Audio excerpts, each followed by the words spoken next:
नमस्ते साथियों, स्वागत है आप सभी का साइंस बाय राकेश केतन पर। मैं हूं राकेश केतन। तो चलिए शुरू करते हैं आज की कक्षा। आज हम लोग पादप में वृद्धि को रोकने वाले हार्मोन के बारे में पढ़ेंगे। तो आइए देखते हैं। ग्रोथ इनहिबिटर हार्मोन्स, वृद्धि अवरोधक हार्मोन। पादपों में वृद्धि को रोकने वाले दो हार्मोन होते हैं। पहला है एब्सेसिक अम्ल, जिसे ए भी कहा जाता है। ए बी कहा जाता है एब्सेसिक अम्ल को। और दूसरा है इथाइलिन। ये दोनों हार्मोन पादप में वृद्धि को रोकने का कार्य करता है। तो आइए सबसे पहले देखते हैं एब्सेसिक अम्ल को।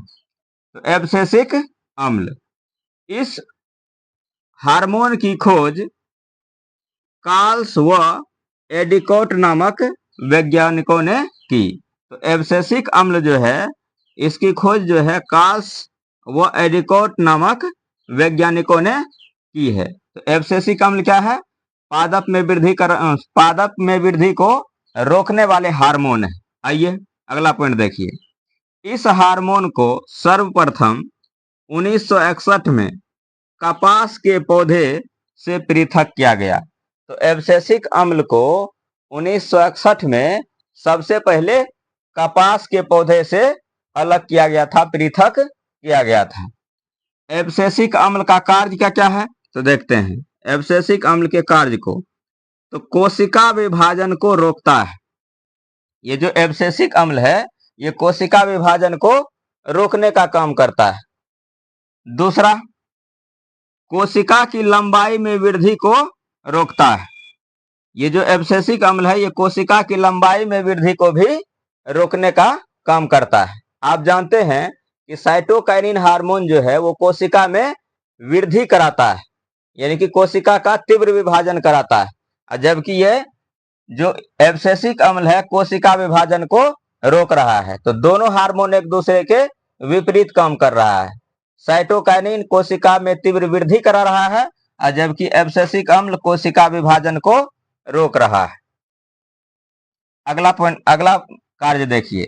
पादप की पत्तियों में क्लोरोफिल को समाप्त करता है, जिससे पत्तियां भोजन नहीं बना पाती है और मुरझा जाती है।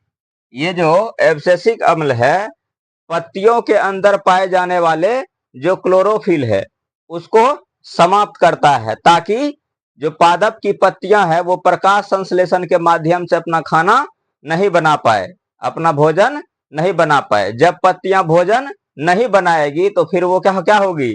फिर वो मुरझाएगी, और जब मुरझाएगी तो फिर पत्तियां क्या होगी? पौधा से यानी कि पादप से टूट करके नीचे गिरेगी। नेक्स्ट कार्य देखिए। फूलों व फलों की वृद्धि को रोकता है। फूलों व फलों की वृद्धि को भी रोकने का काम करता है एब्सेसिक अम्ल।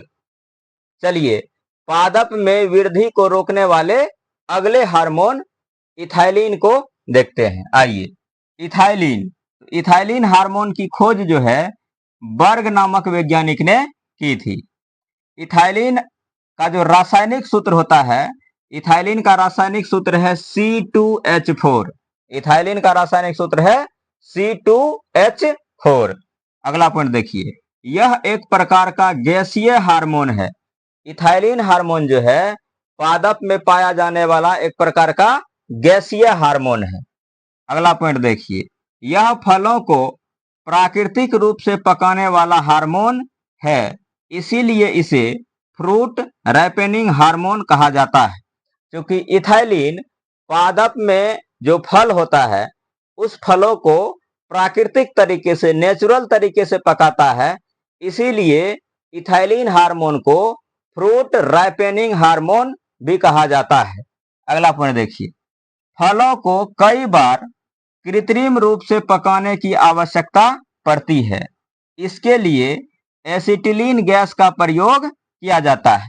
फल को कभी कभी हम लोग क्या करते हैं? कृत्रिम तरीके से पकाते हैं, कोई भी रसायन का प्रयोग करके पकाते हैं, वृक्ष में से तोड़ करके, पादप में से तोड़ करके। तो जब हम प्रयोग करते हैं इस तरह का फल को पकाने के लिए, तो हम उस समय एक विशेष प्रकार के रसायन का प्रयोग करते हैं जिसका नाम है एसिटिलीन गैस। तो एसिटिलीन गैस जो है फलों को कृत्रिम तरीके से, आर्टिफिशियल तरीके से पकाने वाला एक विशेष प्रकार का रसायन है। क्योंकि ये एसिटिलीन गैस फलों को कृत्रिम तरीके से पकाता है, आर्टिफिशियल तरीके से पकाता है, इसीलिए इसे आर्टिफिशियल फ्रूट राइपनिंग हार्मोन कहा जाता है। ये जो एसिटिलीन गैस है इसे आर्टिफिशियल फ्रूट राइपनिंग हार्मोन कहा जाता है, क्योंकि ये फलों को कृत्रिम तरीके से पकाता है, आर्टिफिशियल तरीके से पकाता है। एसिटिलीन गैस का जो रासायनिक सूत्र होता है वो होता है C2H2। एसिटिलीन गैस का रासायनिक सूत्र C2H2 होता है। अब देखिए बनता कैसे है। आप जानते हैं कि बाजार में एक विशेष प्रकार का पदार्थ मिलता है जिसको बोलते हैं कैल्शियम कार्बाइड।